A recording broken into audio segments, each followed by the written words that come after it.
How to apply to Upwork jobs without connects. The first thing you want to do is open up any web browser and head over to upwork.com.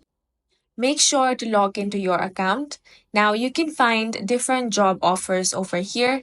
If you click on this, it will say that you need to spend some connect in order to apply to that job. You can also click on buy connects option, and here you can simply choose the amount.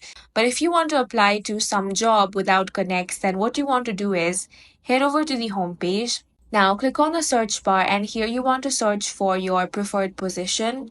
I'm going to type in motion graphics. Now, you will still have to use connects. So in the search results, you want to also type www dot and then press enter.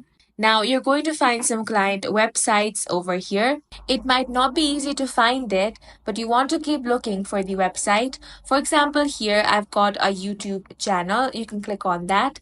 Now, from that YouTube channel, I have discovered the client website. So you can simply reach out from this website and apply for job from this website as well. And in this way, you can apply to Upwork jobs without spending connects.